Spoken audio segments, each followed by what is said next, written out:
I think we're ready to get started. I'm sorry for the delay.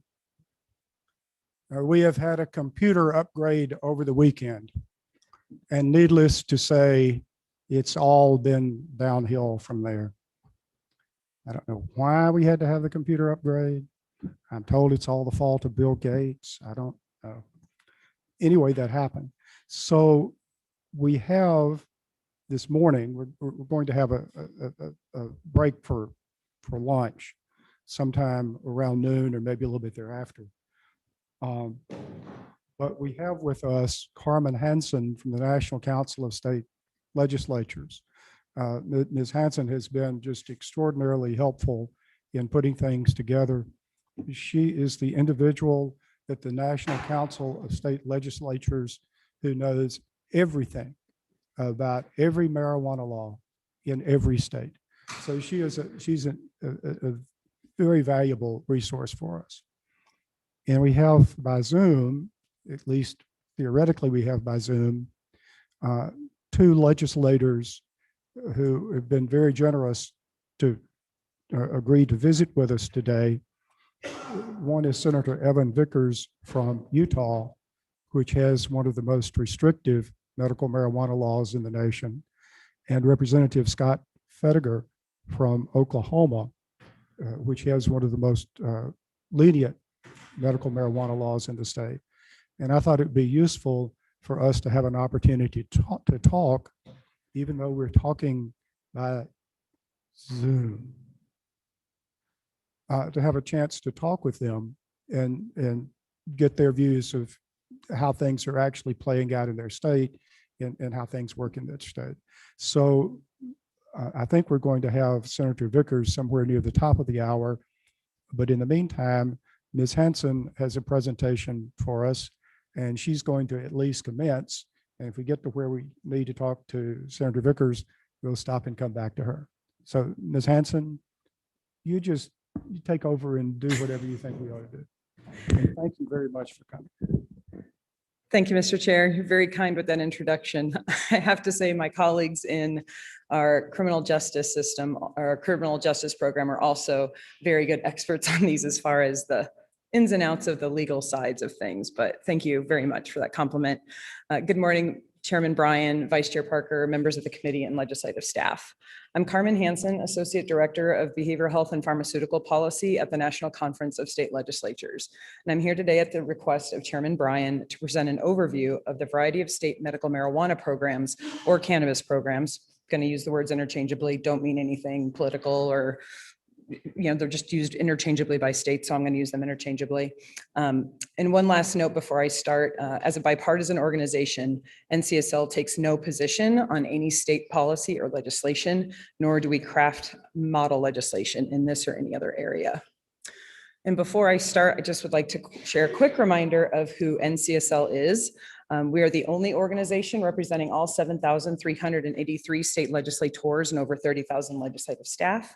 And we do this because we believe in the importance of the legislative institution. And we know that when the states are strong, our nation is strong. And our services include things like research, where we track over 1,400 legislative topics. And we do personalized service for legislators, such as creating presentations like these. We also provide connections for legislators and staff from both sides of the aisle where they share ideas and solutions. And we provide trainings, including professional development, specifically for legislators and staff. And we are the state's voice in DC on the Hill, where we represent all states, fight against preemption and for the 10th Amendment and maintaining federalism. And we have other meetings, including our base camp, which is online training on August 3rd through 5th, and our legislative summit in Tampa in November 3rd through 5th.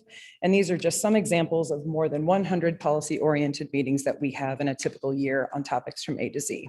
So getting into the topic specifically, we have legislators are learning about every kind of topic from A to Z out there. And these really complicated issues like state cannabis regulations, they're no different. And we are here to help you understand these complicated issues, including state legislators, state legislative staff, with your questions. And I've been tracking these policies for over 15 years, back when there were only 9 states that had medical programs. So I've kind of seen it from this big to what we have today.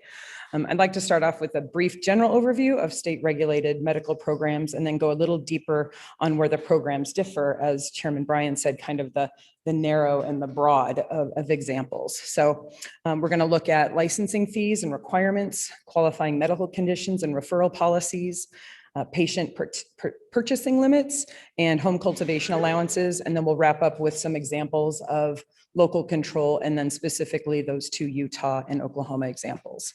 And I included a few extra slides at the end, just in case you wanted some information on testing, but that's not something I'm going to cover in depth today. So we'll just keep things moving along.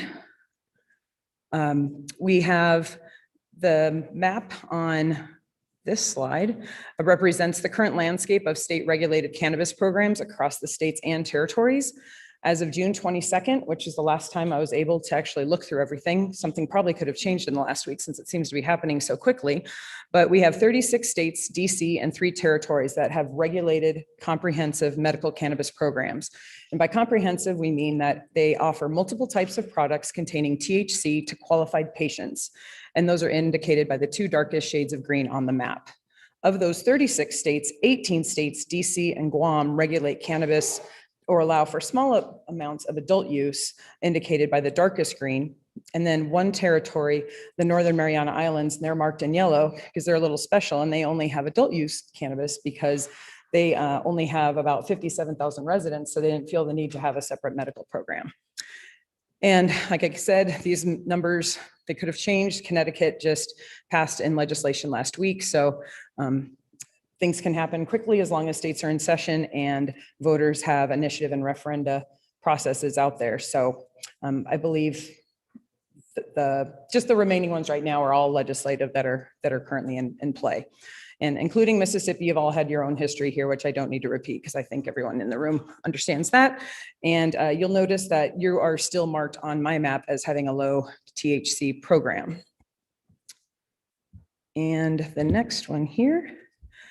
Even though medical cannabis measures have been approved by the voters, legislatures still have a very important role in these programs. Legislators are drafting legislation, regulating and enabling languages, and in response to the ballot initiatives that voters are putting out there. And they also have direct oversight of implementation and evaluation of these programs and their procedures. Some of the most common areas of regulation established by legislators are the establishment of licenses and fees, tax structures, enforcement, and of course, funding. Oversight is typically assigned to another state department like the public health, revenue, or another agency. And as I've mentioned, many of these slides, the states include localities to further regulate programs beyond what the state does. But they may prohibit locations entirely. They may allow different hours of operation for these, and that goes for medical and adult use states, doesn't really matter. And that's within their own city limits or county limits. So in those situations, the state is usually creating a floor of legislation of kind of what the minimum requirements are and not always a ceiling. And that's kind of where the localities can come in with additional rules and regulations to fit their communities. So a few states limit the types of changes that a locality may be able to make, but they allow them to kind of change what they'd like, but they won't allow them to completely restrict in their communities. But again, that can vary just depending on the state. That's very, very few actually say like you can't make it so hard that they can't operate. So regulatory and oversight of medical cannabis programs varies by state. Generally, it's the departments of health who are managing those registration rolls and applications. And the process of the applications, on top of that, they might be looking at business applications to make sure that they're meeting all their public health requirements if they are, and other kinds of inspections for labs as well. A handful of states use multiple agencies to regulate these different parts of the process, and agriculture can be involved for the cultivators, environment or health inspectors for that business side and inspections, and enforcement of businesses licensing, finance, or other inspections and investigations. And lastly, some states specify a board or a commission or another department for regulation and oversight, such as medical cannabis board or commission, a board of pharmacy, a department of revenue, or others. And as a footnote for states that do regulate both for medical and non-medical use, it's common to move that oversight into one single agency just to make things more streamlined and easy for everyone. However, the departments of health will stay on that medical side. And they'll work on education and prevention for public use, but they won't necessarily play another role in adult use regulation. So again, that when there's both types of availability in the state, they will move under the same agency.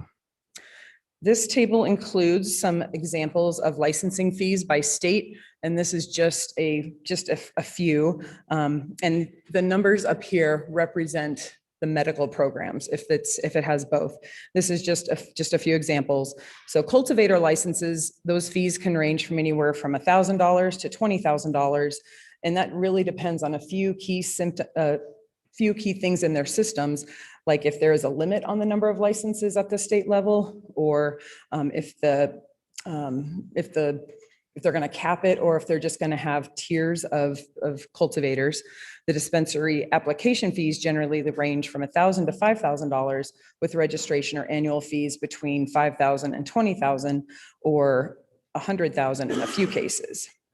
Agencies may refund these application fees to unsuccessful applicants or keep a portion of it just for the fact that they've applied and there's administrative costs for reviewing these things. And for example, Arizona refunds $1,000 of the $5,000 application fee if the applicant is not allocated a license, but they do not give a full refund if the application is withdrawn or otherwise unsuccessful. Arkansas refunds half of their application costs, and Minnesota's application fee is completely non-refundable. Licensing structures also varies in the industry, as does the issue of vertical integration. And vertical integration means that one company will control the entire process from seed to sale. So they are the cultivator, the processor, the manufacturer, and the distributor. And those products produced in those states aren't moving from company to company per se. Most states directly fund their cannabis oversight and enforcement with revenue generated from these fees and licenses. And the localities may also require an additional license or application with an additional fee, but typically those are much lower than the costs of the state application fee and licensing fees. So they might be a couple $100 or low $1,000 areas.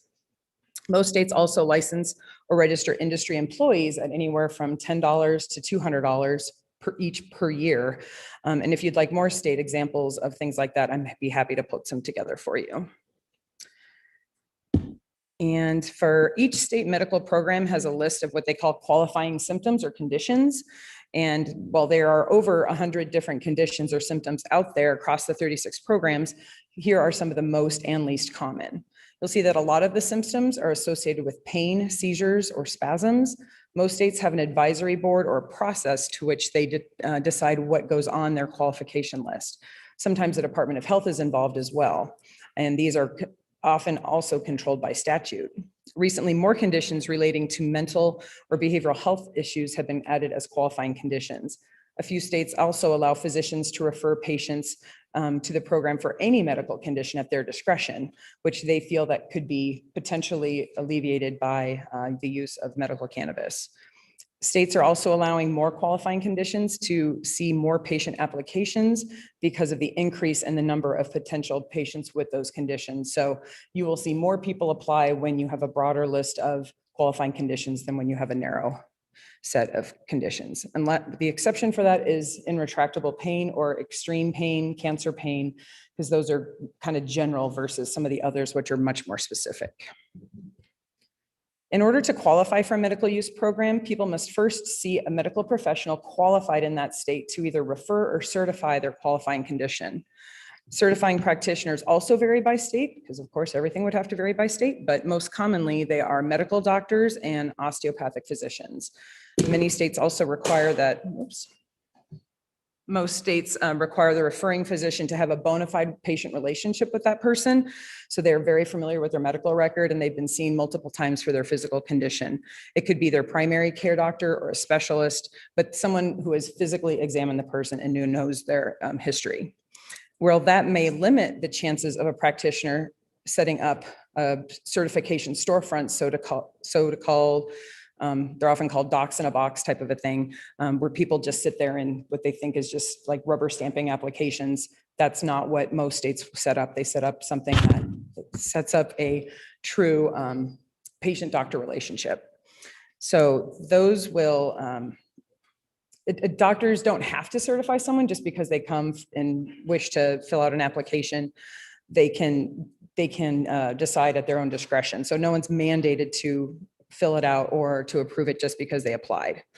And no state has, well, for right now during COVID, there was a little twist of that where some people were allowed to renew their applications through telehealth and phone or video conversations. But other than that, telehealth is generally not used to apply in the first place, but it is in a few states. Some states do require medical cannabis training or registration, or they cap the number of patients that one physician can certify. And if required, these trainings are anywhere from 2 to 8 hours and can be taken online or in person. Patient enrollment fees are probably nominal, typically $20 to $100 or so per year, and they can renew anywhere from every 6 months to a year, although a few are as long as 3 years. Discounts may be available for people with low incomes, veterans, or those enrolled in Medicaid programs. And medical enrollee purchasing limits also varies across states. I did highlight Oklahoma and Utah here just so you can see those. For people enrolled in medical programs, their purchase limits typically vary from, this of course depends on the types of products available, 1 ounce of flower product to up to 24 ounces of flower product. And some limits are based on how much you can buy in a day, or they might cap 1 to 2 ounces on a biweekly or a 30 or a 60-day cycle. The most common purchase limit is roughly 2 to 3 ounces of flower product per 14 to 30 days. Other ways states can cap purchases is that they'll set up a maximum purchase based on the medical practitioner's recommended dosage or prescription, so to speak, for that person's condition. Moreover, some states will also limit purchases by the type of product somebody's buying. So flower, concentrates, edibles, they'll just have different amounts, and that's the situation in Oklahoma. States with both medical and adult use typically allow for medical purchases to be a little larger at one time compared to adult use. And that is the case like in states like Colorado that has a 1 ounce max purchase of flower product for someone use it non-medically, but 2 ounces max purchase for a medical patient. And again, I included some more examples in there on what these are medical purchases too. And if the state has a different one for the adult use, I've indicated that as well on the slide. Home cultivation is allowed in about half of the state medical programs, and that is the number of plants allowed for any one person to grow at home if allowed. And it typically ranges from about a handful to about 12. And that's can be a combination of mature plants and seedlings. And states have been trending recently to have lower, if any, home cultivation allowances, unless there's an extenuating circumstance, something like somebody lives 25 miles, 75 miles, some sort of distance away from a dispensary, and that might be seen as something that's not fair for that person, so they may be allowed to grow at home. But again, it's always a limited number. It's behind locked doors in a safe, secure area. So they have to certify that that's the situation that they're gonna grow if they have allow for home grow. And there are a couple more examples of the states in their limits for closed and locked facility able. And again, there's the Oklahoma with their 6 mature plants and 6 seedlings. These are the following 18 states that do not currently allow home cultivation to my knowledge, and that includes Utah, as we'll hear from Senator Vickers in a little bit. And there have additional characteristics of medical programs or things like allowances for caregivers. And that's a person who isn't the patient themselves, but can go and purchase on behalf of somebody who is a patient.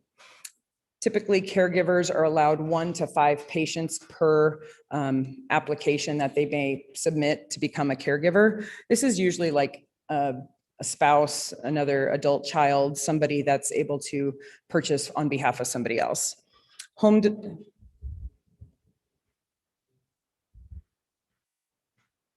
I think that Senator Vickers is ready to talk to us.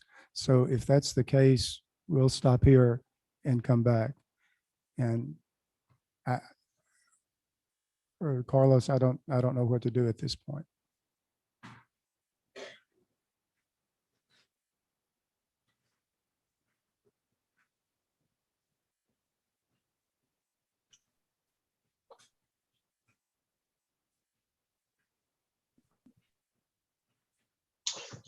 Sorry, were you waiting for me?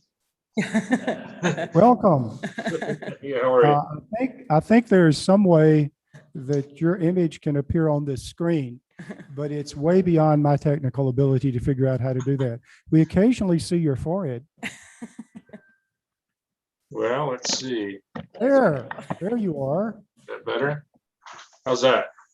That's fine. I'm sure there's some way to fix this screen so we can see you, but thank you, Senator Vickers. We appreciate very much your taking the time to talk with us this morning. Would you be nice enough to introduce yourself? I know that you're a pharmacist, but if you would tell us sort of your role in the Utah legislation. But our primary interest is to find out how the program works in Utah. To whom is marijuana available, and how does someone who need it go about accessing it? And again, thank you very much.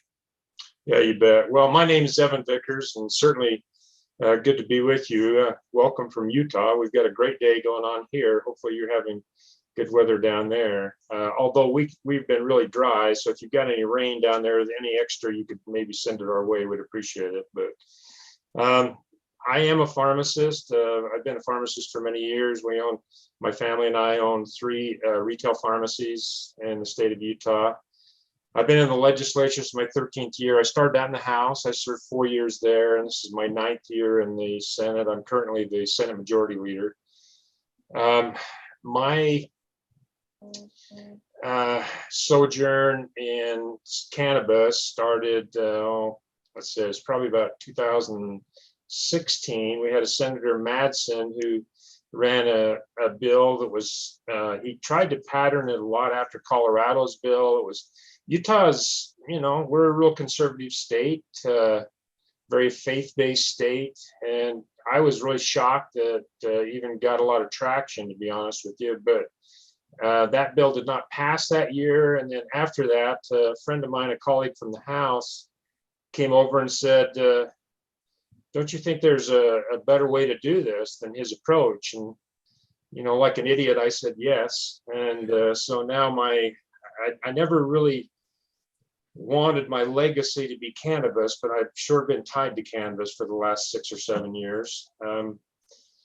Went through a process the next year of had some competing bills that ended up neither one passed.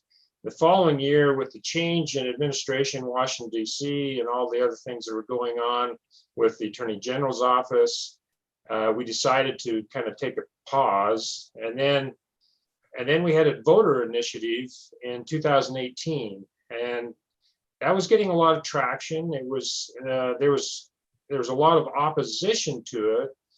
It's no secret that Utah is predominantly, LDS faith or Mormon, and the leadership of the church were not in favor of it. The Utah Medical Association was certainly not in favor of it. There's the Eagle Forum was not in favor of it. But there was an awful lot of people that were. There's some advocates and others. And as a lot of times with voter initiatives, it's kind of sold on a soundbite. And so the argument was, well, don't you think people should have access to life-saving medications? Well, a friend of mine coined it. He said, what they're really asking is, do you feed or kill puppies? That's how it, so it gained a lot of traction. But the language in the voter initiative, the challenge with the voter initiative, at least in our state, is that you either accept or reject that law as written. We do, as a legislature, though, we do have the ability to alter that. And even a number of the advocates recognized that the language in the bill was going to be problematic. I came on just a little bit early and heard you talking about allowing people to grow plants in their home. The voter initiative included that. We did not include that in the bill. Speaker Greg Hughes at the time, he was just actually ending his sojourn in the legislature at the time, but with the voter initiative on the ballot, appears like it might pass. He got a group of people together, advocates on both sides, and we sat down and hammered out, I guess, what you might call a compromise bill. It was interesting because a lot of the advocates did not trust government, and a lot of the opponents to the bill didn't trust the advocates. And so it ended up being a very prescriptive bill. It was around 6,000 lines, but it implemented a program.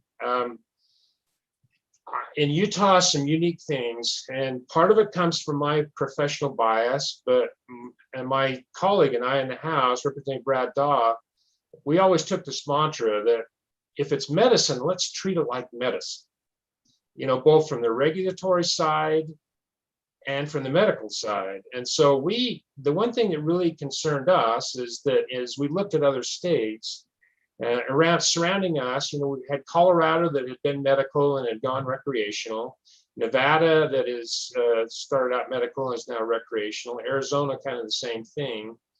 And so we'd watched and we'd visited some of these places, and so you'd have a patient that would go to a physician and get a recommendation. You can't even call it a prescription because of the federal law.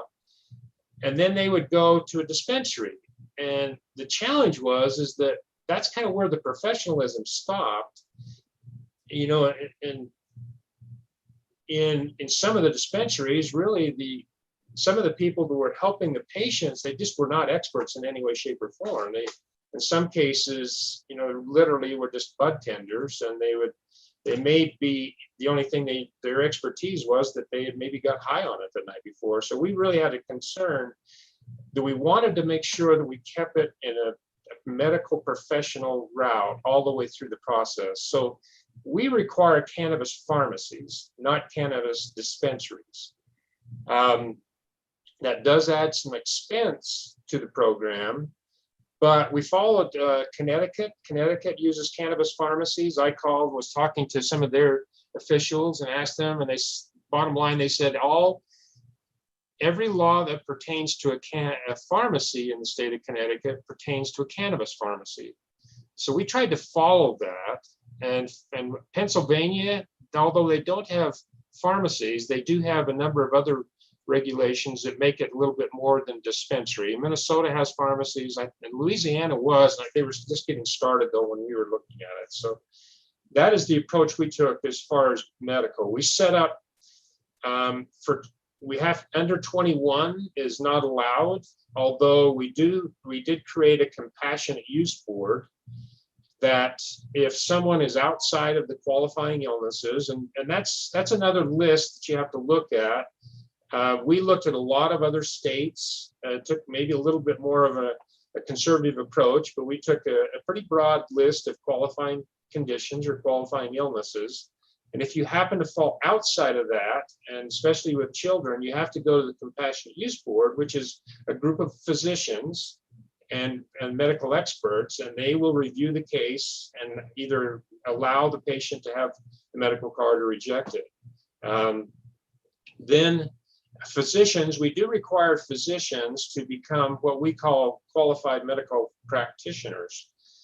We require them to do some additional continuing education and some additional education in their program.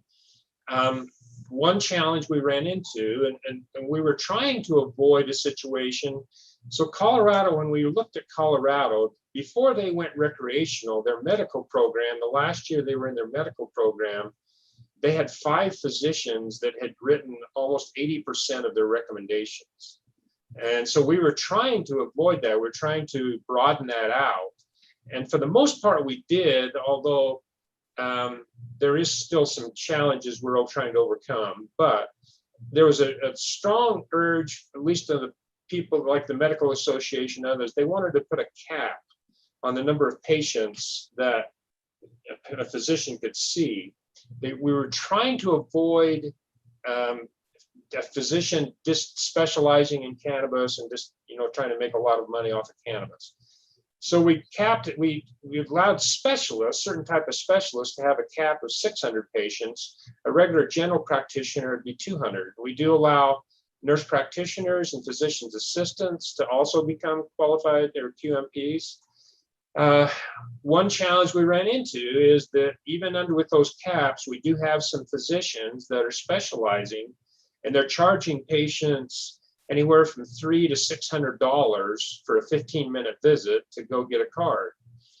So this year we kind of modified that, and we had a couple of a senator and a representative who kind of took that on and looked at how they could modify it. The representative actually is a physician and has become a QMP. So their proposal was to allow any physician in the state to manage up to 15 patients without becoming a qualified medical practitioner. The goal there is to allow the patient to stay closer to home and maybe even work with their own physician, and also to try to expose more physicians to the program and hopefully get them to sign up for, to be QMPs. That's just starting. We're seeing how that works. So we also have a cannabinoid product board that reviews all the research. Their task is to review all the research, make recommendations to the legislature. So for example, on the qualifying illnesses, we got that list, and every legislator that has had some interest in it seems to want to add a qualifying illness or something. And so our argument has been, let's let the expert board that we've asked to review those things make the recommendation to us. So far that's held, but you know how legislation is. Any legislator can open a bill file and run a bill. And so, I'm sure that we'll have some challenges as we go forward. It is kind of the gift that keeps on giving, because there's always modifications, there's new things. We went through the origination phase and the implementation phase, and now we're kind of in the phase where we've got a number of companies that are involved, whether as cultivators or as processors, as pharmacies, and for the most part, they're making money. And those that are making money want to make more, and those that aren't want to make money. And so they're very helpful in their suggestions, how we can improve the program. And so it's our kind of job is to kind of navigate through that. We did put a cap on licenses. We have a cap of 15 pharmacy licenses in the state right now. We do have the ability to increase if we need to. We have 8 cultivation licenses of up to 100,000 square feet. And we did not limit on processors. We do have a limit on the number of lab processing. But the one thing that you may want to consider, and at least as we've gone through, in hindsight, I think that I would have probably pushed, and this is really a complete flip for me, 180-degree flip for me, because in my world, it's not good to have a physician be able to own the pharmacy. But in the cannabis world, it actually is more efficient if there is vertical integration and the same entity owns all three, the processor, the cultivation, and the pharmacy. You never want them to own the lab because that's got to be independent. But there is some value in that vertical integration. I can see that in hindsight. Yeah, I think that we would have gone. We have some companies that are vertical, some that aren't, but would like to be.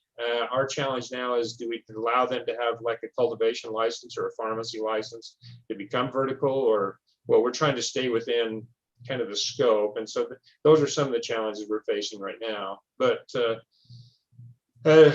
we don't, for the most part, the state of Utah does not have a desire to go recreational. So we've tried to put some sidebars on it that would keep it a really good quality medical program, but not move toward recreational. I guess time will tell on that. And of course, if the federal government ever did something different, then that could change as well. But trying to think of some other things I can help with. That's kind of where we're at right now.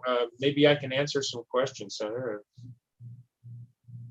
Well, again, I can't tell you how much we appreciate your taking the time to visit with us.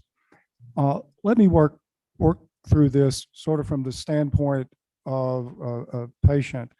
I'm taking chemotherapy and I'm having side effects, and I go to my doctor and the doctor tells me that marijuana would ease those side effects. What happens next? What does the doctor do? What sort of non-prescription prescription do I get? And then what happens when I go down to get that non-prescription prescription filled? Could you sort of work us through it from that angle? Yeah, so first, if you go to your physician, and if that physician is a qualified medical practitioner, of course, and now let me go down that path, and then I'll go down the Alderman path we've created. If the physician is a qualified medical practitioner, that physician can go through the process to sign up and get the patient a card. There is a fee associated with that. The card is issued by the state, and it's good for, let's say it's good for a year, and then it can be renewed. Then the physician has a choice. That physician can actually make a specific recommendation for what product, what delivery mechanism, and the dose.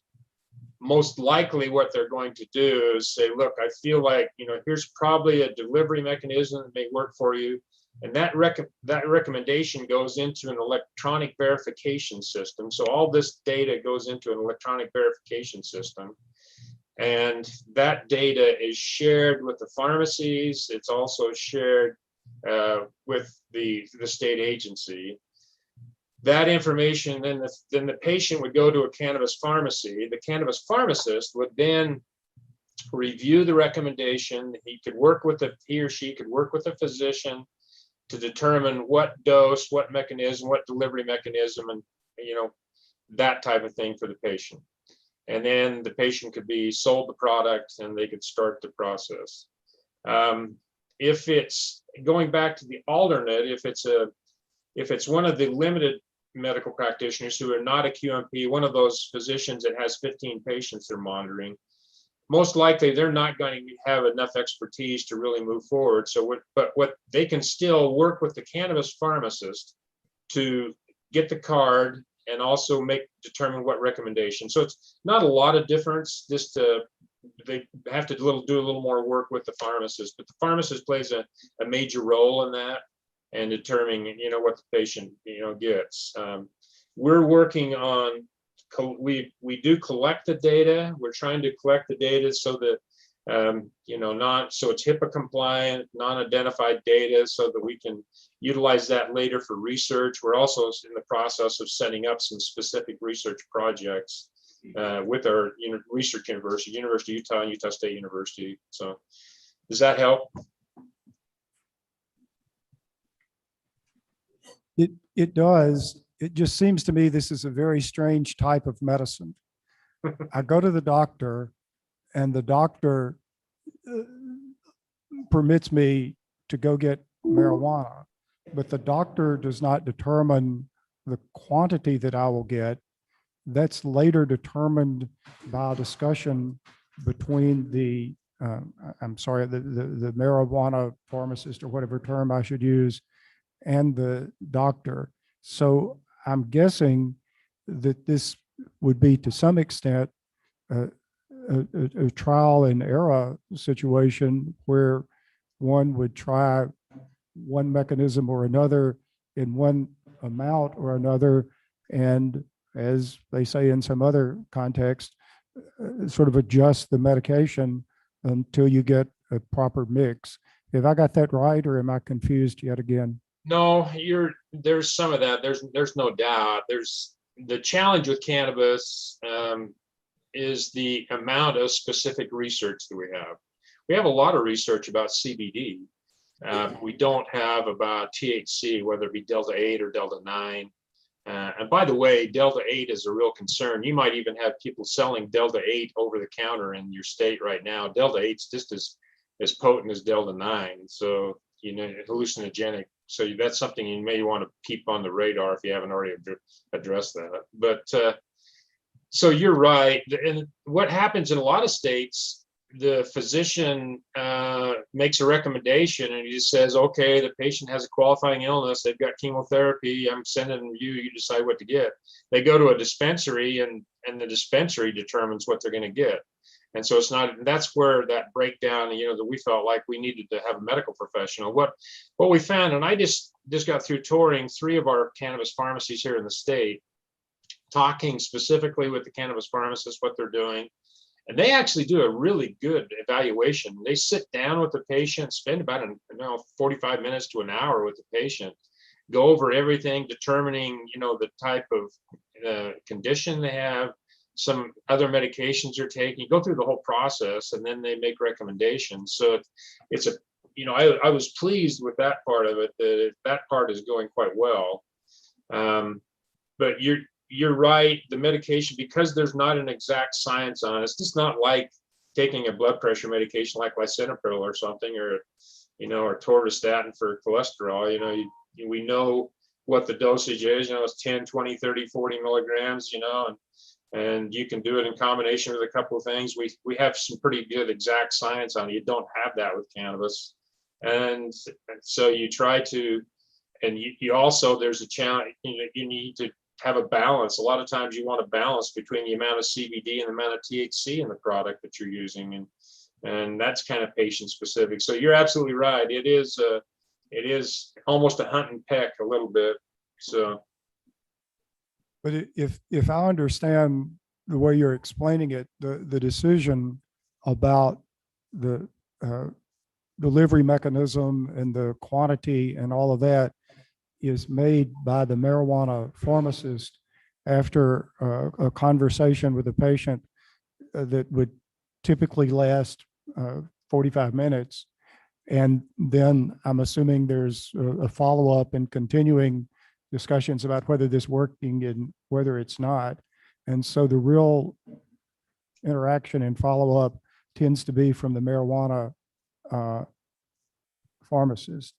Yeah, that's right. Cannabis pharmacist does a lot of that.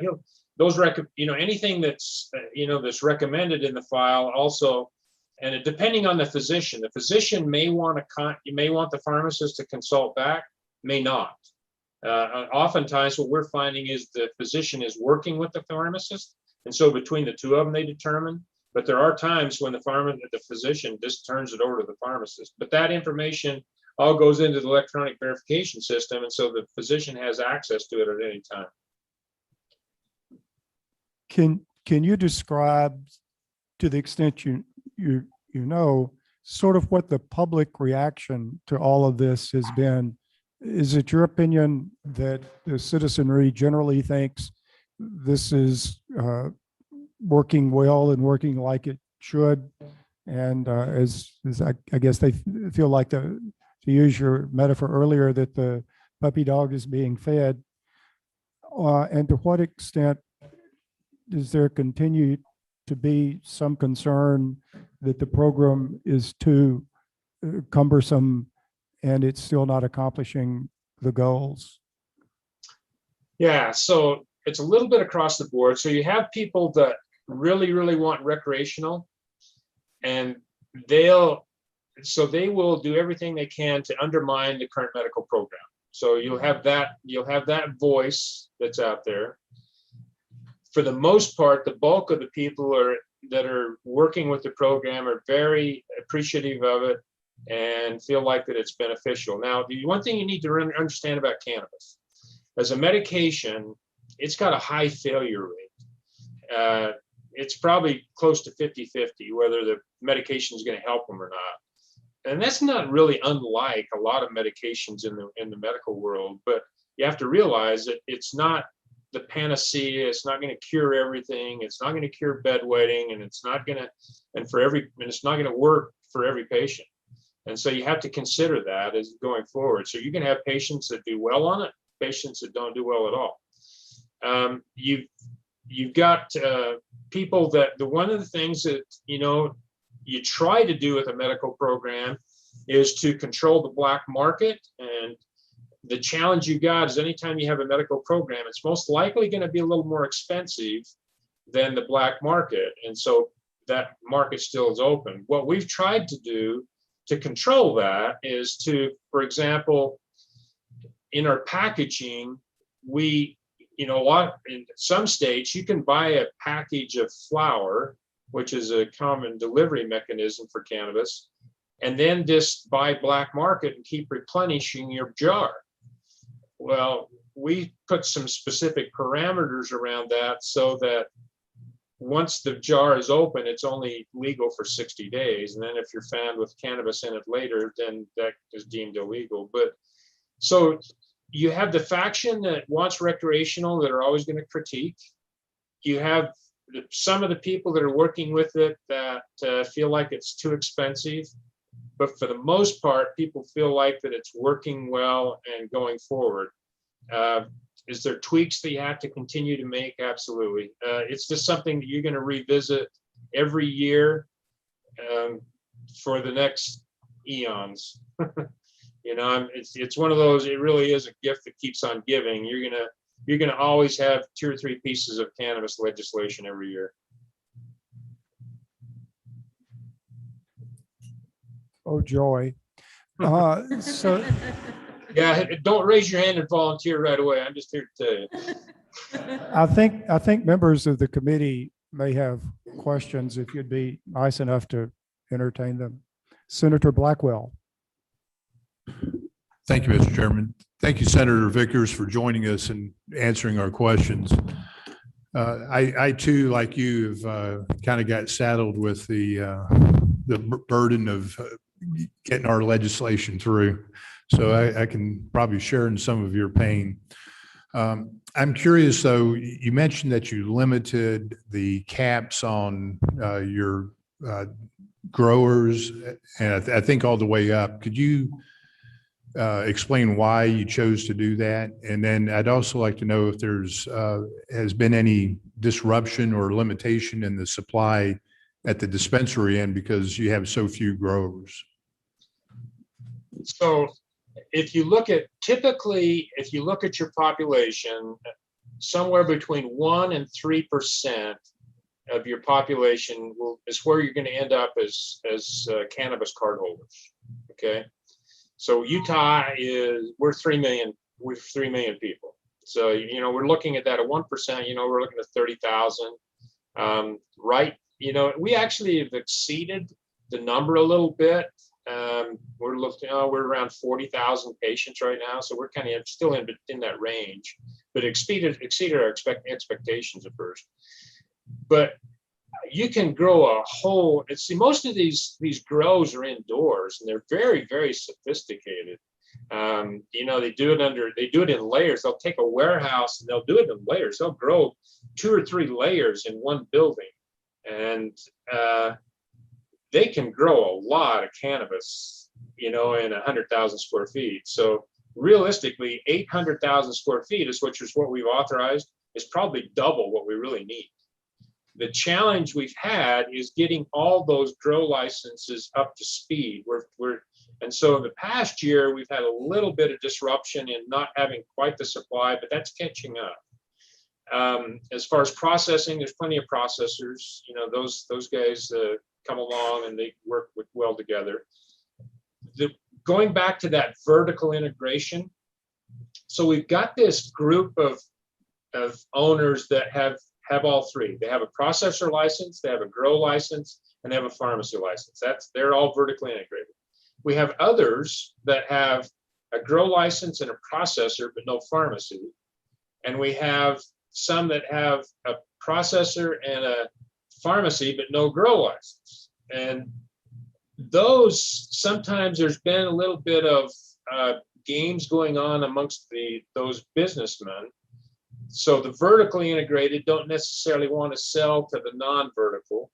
And sometimes if the non-vertical grower, the vertical pharmacies won't buy from them. So there's been a little bit of games going on there that we've had to, you know, we've trying to work through. But for the most part, there has been, we are at a situation now, when our first pharmacy opened, yeah, there was a little bit of disruption, and there still is a little bit, but for the most part, that's smoothing out as time goes on.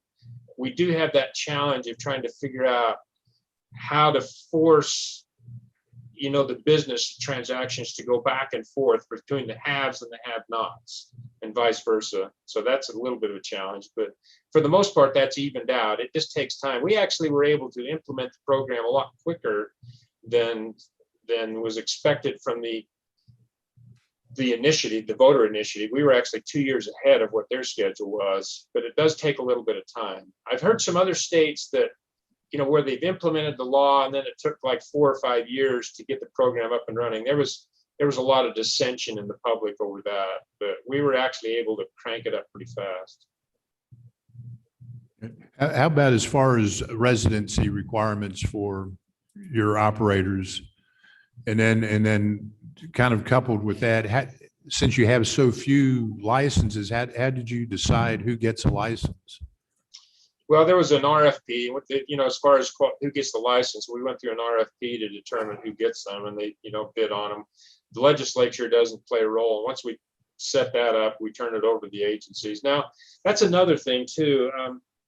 So in the state of Utah, we have the Department of Agriculture that handles the grow licenses and the processors and the labs. The Department of Health handles the physicians and the patient cards and the pharmacies. We're into it new enough. I've talked to a couple of other states. We met with Massachusetts, and I don't know that they're the harbinger of all good things, but the same token, they implemented a cannabis program or administration, really. So it's a new bureaucracy.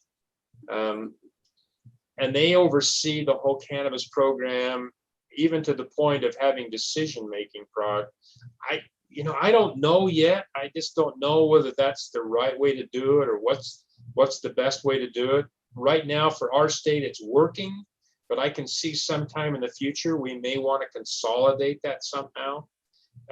So that's one thing to consider, but those licenses go through an RFP.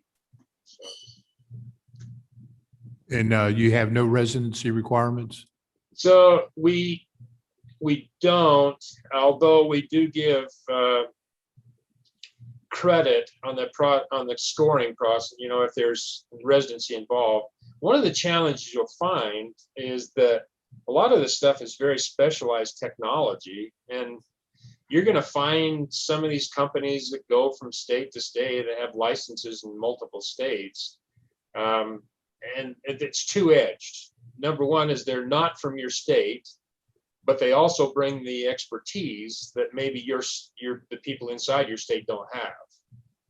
And so I think that as far as a balance, I would recommend that you look at having an affiliation with, somebody in your state, but at the same token, you don't want to cut off that expertise that can make your program more efficient.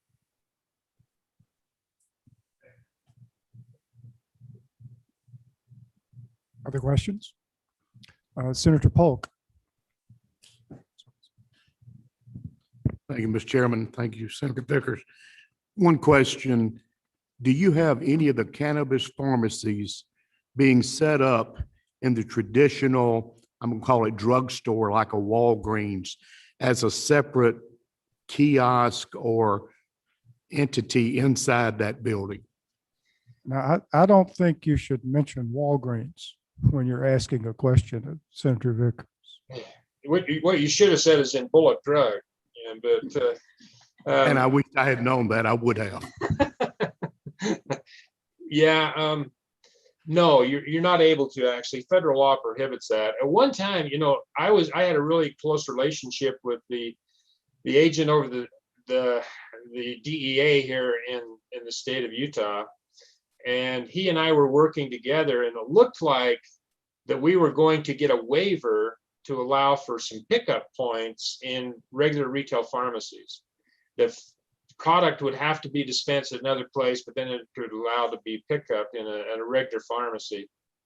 And unfortunately, that kind of got caught up in that whole deal with between Trump and Sessions back when they were, he was the attorney general. And so that kind of went by the wayside. But federal law just does not allow that to happen. A traditional pharmacy, actually, you can't do it. So the interesting thing is you don't have to have a Schedule II license to dispense cannabis, but you would lose your Schedule II license if you did dispense cannabis. So you have to have them separate.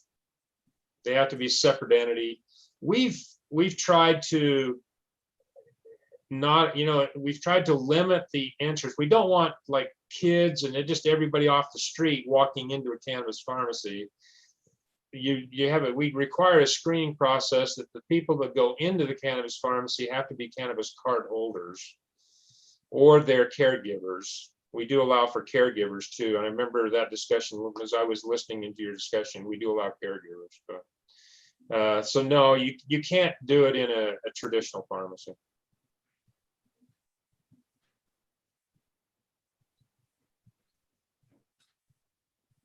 Anyone else? Senator Wiggins. Thank you, Senator.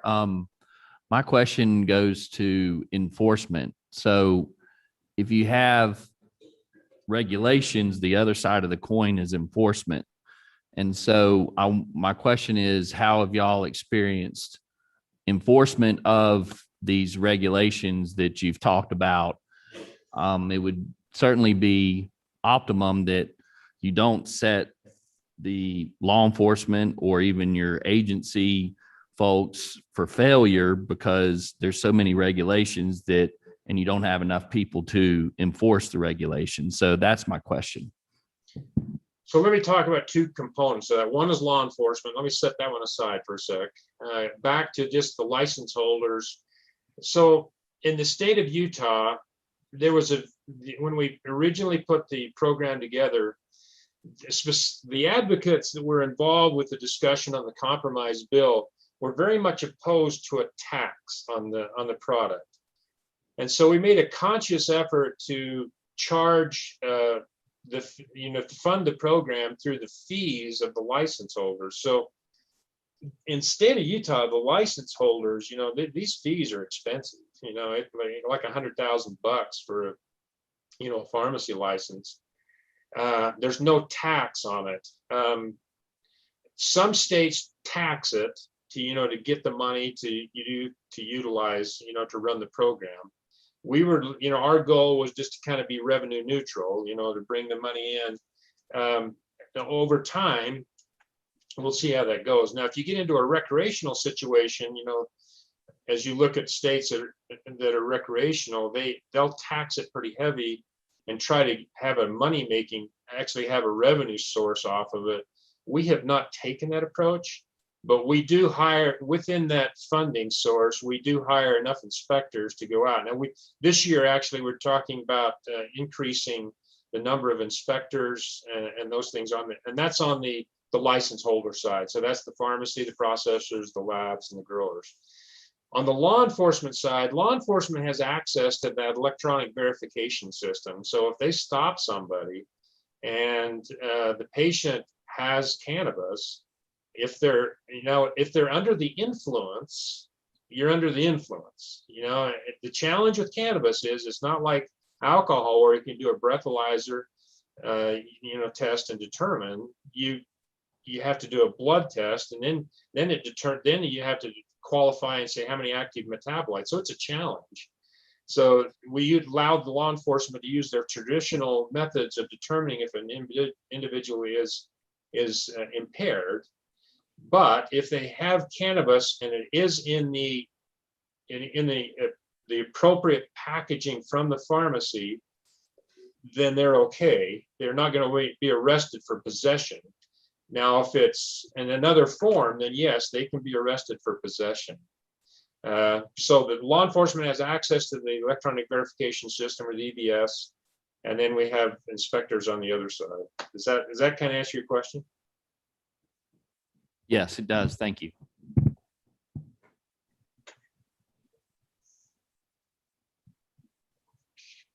Well, thank you, Senator Vickers. It's just been very helpful for you to visit with us, and we appreciate very much your time.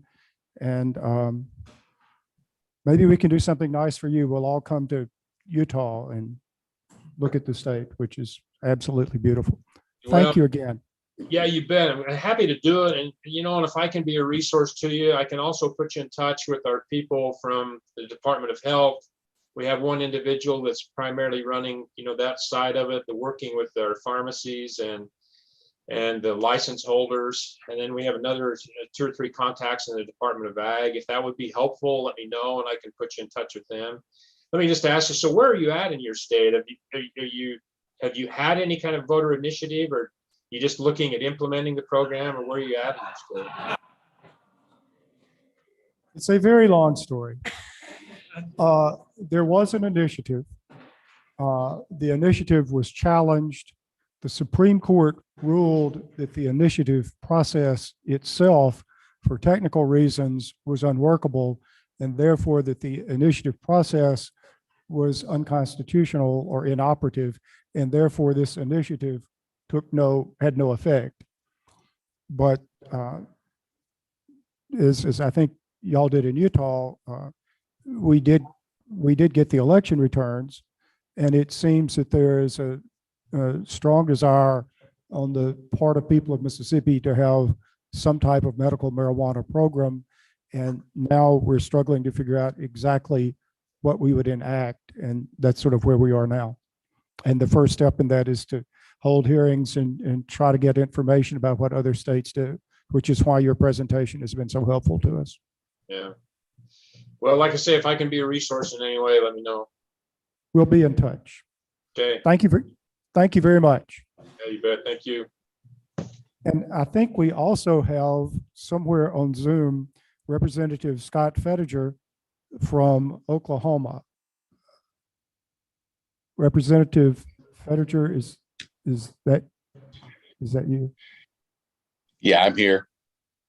Thank you for joining us. I think you may have heard some of Senator Vickers' presentation, and we were hoping you would explain to us a bit about how the program in Oklahoma works and what your experience has been. In other words, if I'm in Oklahoma and my doctor says I need marijuana for medical reasons, how do I go about doing that? But if you're willing to, if you just sort of tell us a bit about yourself and then tell us in broad terms how the program in Oklahoma works. Thank you, Mr. Chairman. Members, my name is Scott Fettiger. I serve in House District 16 in Okmulgee, Oklahoma, and I've been serving in the House. In my 5th year, I chair the Finance Committee in the House, and was also initially on the bicameral bipartisan medical marijuana committee that was established once the State Question 788 passed in Oklahoma, which was 3 years ago this weekend. I was opposed to any form of legalization of medical marijuana or recreational marijuana, but what I found pretty quickly was that it was a subject that not everybody really wanted to have to deal with. It's a difficult, challenging subject, and over 100 years ago, we were probably having the same questions and meetings that we're having today in our legislative bodies over alcohol prohibition. And so I got involved, decided to put my personal feelings about the issue aside and learn as much as I could about cannabis in general, and changed my position quite a bit, as have written the majority of the laws in our state as it pertains to medical marijuana, or I've had my hands in all the medical marijuana legislation that has been passed in the state of Oklahoma. As far as the process, when a patient goes to the doctor, they pay a fee to the doctor. The doctor then gives them a recommendation, not a prescription. They give them a recommendation for a medical marijuana card. They then take that recommendation to Oklahoma Medical Marijuana Authority.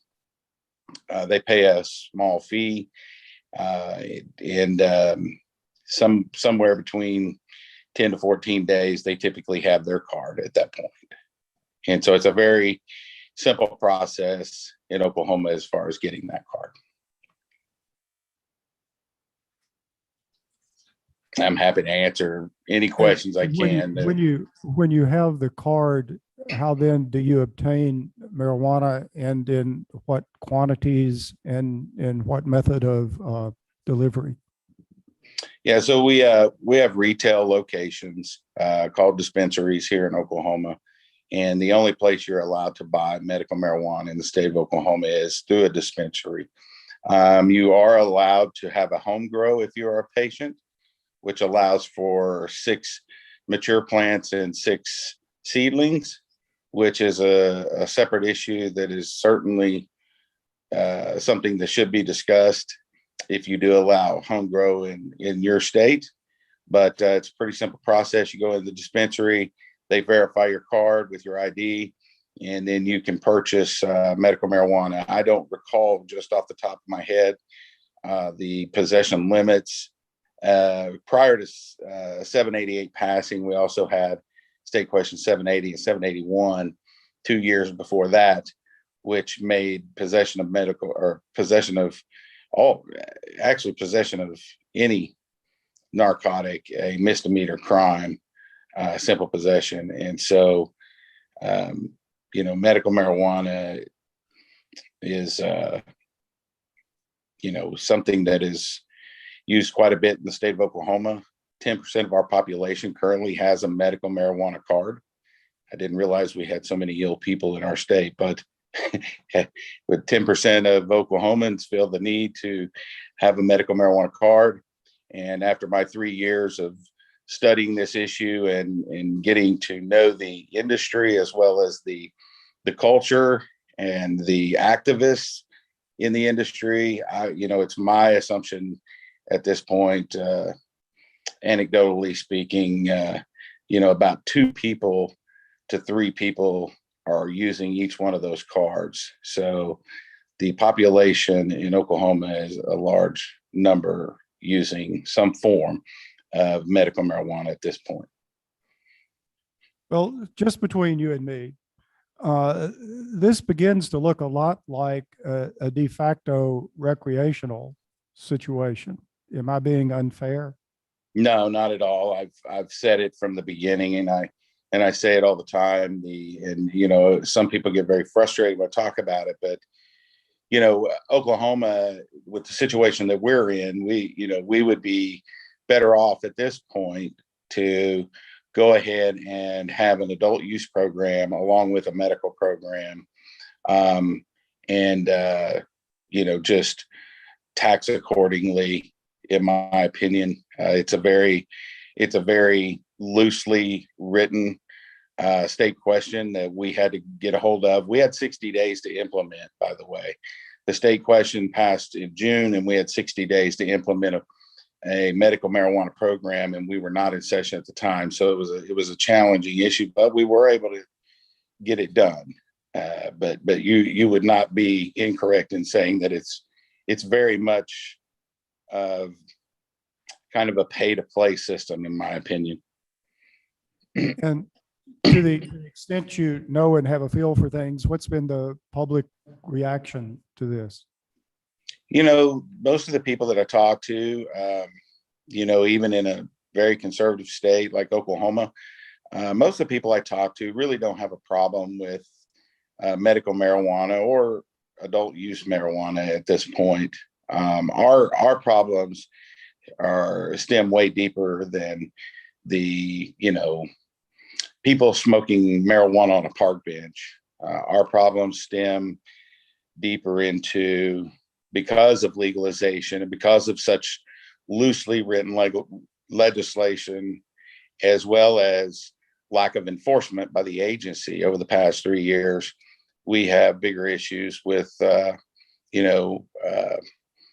criminal element that has moved into our state, purchasing large amounts of property, laundering billions of dollars through our state, legally growing marijuana and then trafficking it outside of our state, which I have a meeting after I'm done here with OBNDD, Oklahoma Bureau of Narcotics and Dangerous Drugs, as well as Oklahoma Medical Marijuana Authority, to discuss how are we going to continue to crack down on that issue in our state. Overall, if that issue did not exist, most people in Oklahoma don't have a big problem with marijuana. At first, when you implement, you're going to have a lot of people that are going to open dispensaries. They're going to buy lots of billboards. They're going to do lots of advertising. There's going to be dispensaries on every corner.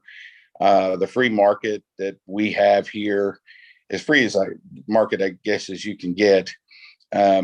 Over time, as we all know, that market corrects itself, and we're seeing that now. The billboards have, slowed down and come down, and dispensaries have closed. They can't make it, and so it's kind of correcting itself. You mentioned the Oklahoma Marijuana Authority. Could you tell us just briefly sort of what that is and how that works? So the state question required us to set up an agency called the Oklahoma Medical Marijuana Authority under the Department of Health. In my personal opinion, and I've fought for this for 3 years, but there's been obstacles every year. The Oklahoma Medical Marijuana Authority should be a standalone agency. The budget, the amount of money that comes into that agency, it's self-funded through the way the tax structure was set up in the state question.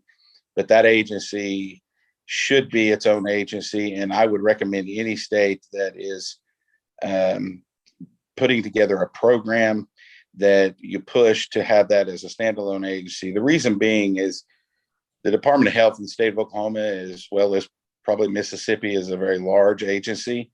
And you bring in this new agency and they have enough issues on their hands and enough problems on their hands that the Oklahoma Medical Marijuana Authority has kind of been, secondary issue for the agency. Therefore, they haven't received the attention that they need. And for example, we have over 10,000 business licenses in the state of Oklahoma, and we have 25 field inspectors for those businesses. Not nearly enough. In fact, this year in our limits bill through the budget process, I mandated the Oklahoma Medical Marijuana Authority hire approximately another 100 or another 75, I think, total employees for the agency. And they had put in a request a few months ago to hire 25 new field reps, and we're only given permission to hire 10. We had a recall on product last year, and because of the bureaucracy of getting permission to release a statement, it took them 5 days to put out a release. Fortunately, the company that had the recall self-recalled their product. So, the agency and the authority needs the autonomy to be able to operate and function without having to go through a lot of bureaucracy and bureaucratic processes. You mentioned a number of licenses. Yes. How many licenses did you mention?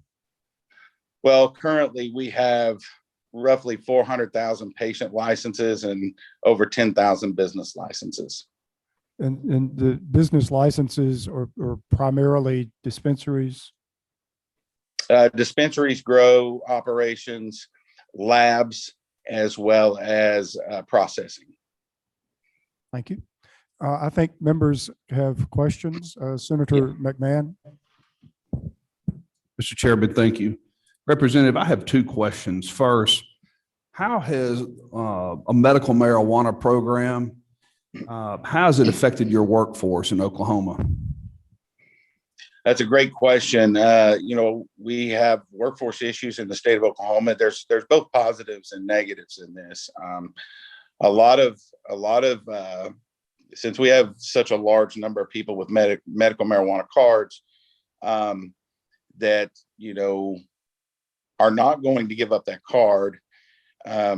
We have issues as far as employers being able to find employees that are able to pass a drug test. Now, I wrote legislation in the first year that did allow for safety sensitive jobs to be excluded from the, I guess, prohibition on hiring somebody for simply having a medical marijuana card.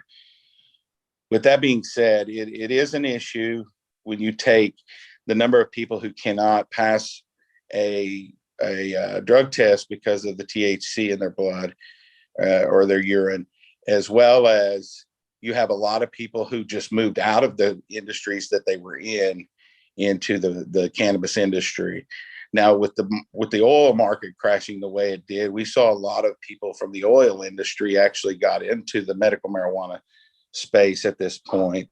And I suspect many of them will not go back to the oil fields, as the oil industry continues to rebound. With that being said, it has been a problem.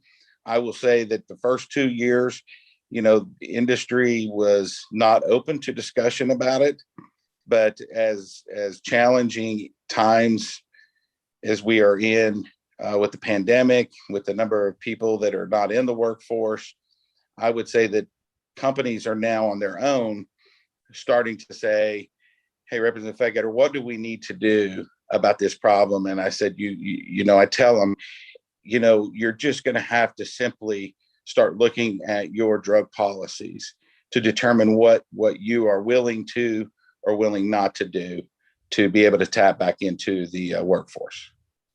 So let me ask you, do companies have access to the database to see if a potential worker has a medical marijuana, just as a company would have access to DMV to see if they have a valid driver's license?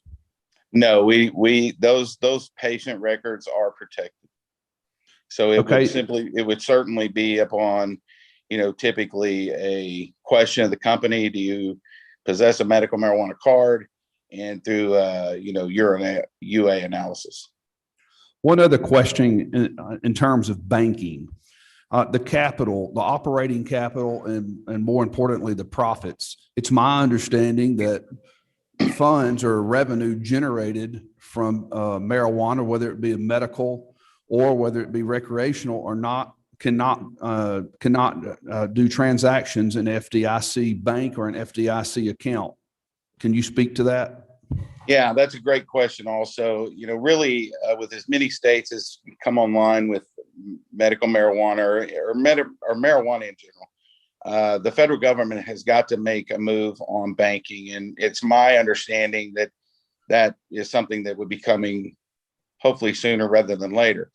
With that being said, we do have several banks in the state that basically ignore the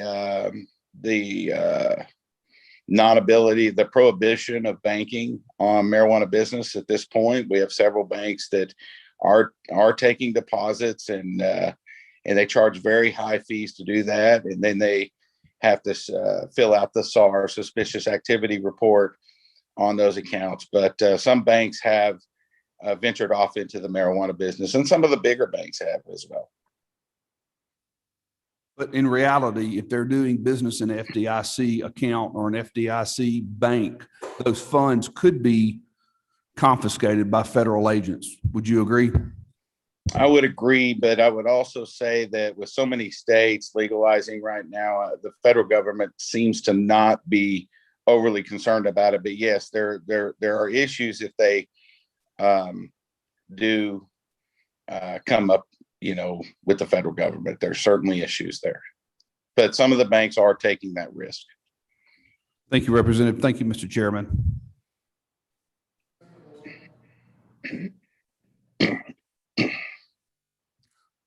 Thank you, Representative Fedgetter.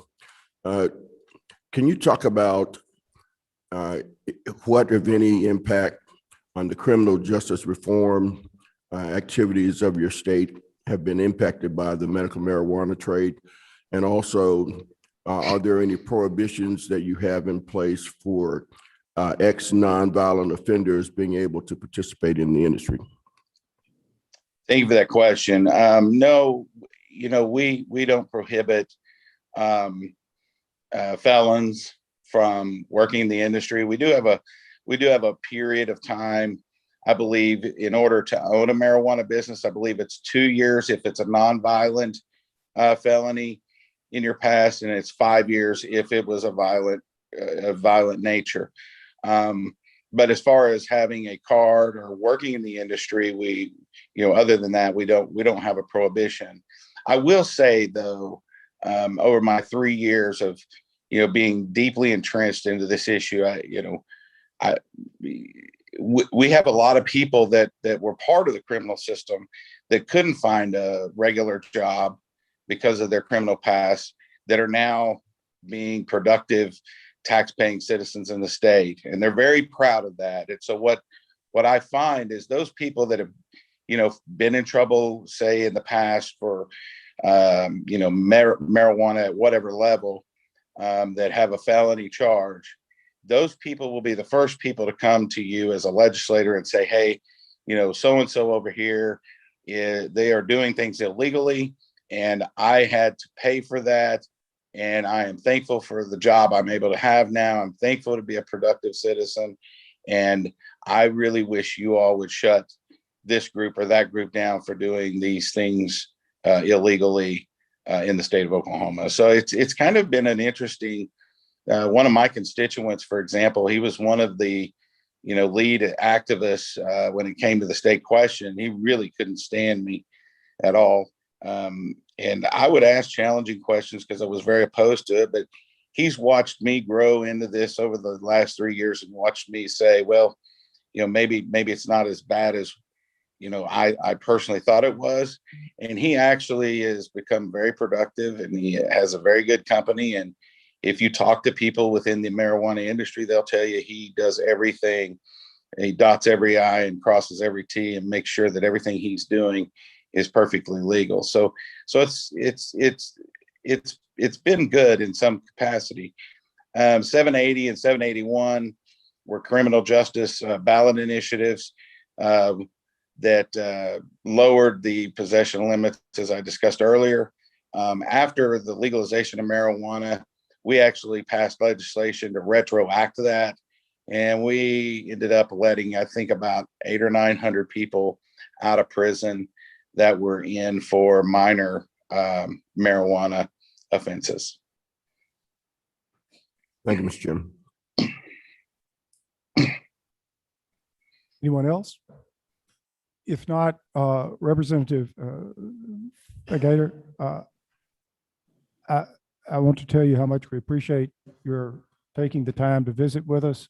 It's just extremely productive for us to be able to talk to someone who's familiar with what's going on in Oklahoma and has experience, and it's been very valuable to the committee. And so we really appreciate your time. I would ask, are you aware that you have an animal coming out of your head? Yeah, and that's a Department of Wildlife poached deer.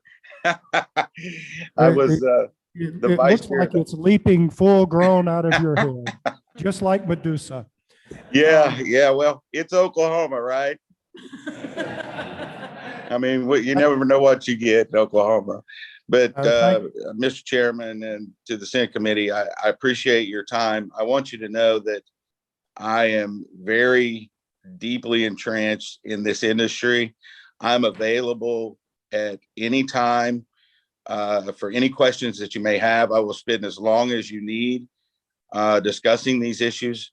You can't wrap your head around it in an hour or 2 hours or 3 hours. I mean, it's been 3 years of, late nights and long days trying to work to understand the culture and the industry and how to what works and what doesn't work. I will tell you that if you move forward with legislation, make sure that you protect your agricultural and rural land from foreign investment, because they will come to your state. They will trash your rural areas with large outdoor grows. And I would just caution you to keep that in mind. That is the biggest problem we face. I would like to give each of you my cell phone number so that you're welcome to call me anytime if you have a question. That number is 918-759-0178. Again, 918-759-0178. You're welcome to call me anytime to discuss any questions that you have. Thank you, Mr. Chairman. Thank you. You've been very generous and we appreciate it. Thank you.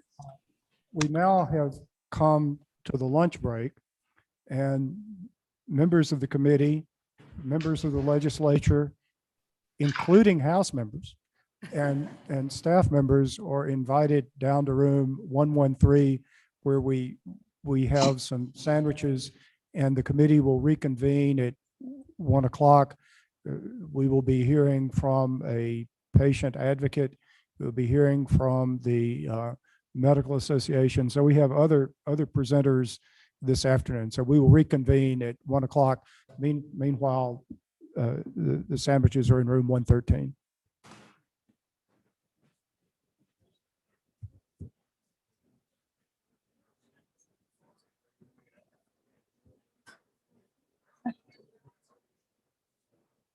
I don't think he saw all of y'all sitting over here on this side of the screen. Okay, I basically have just a lot of ditto to say to what they just did, so. Nice to see you, yes. We're hoping to get you maybe on executive.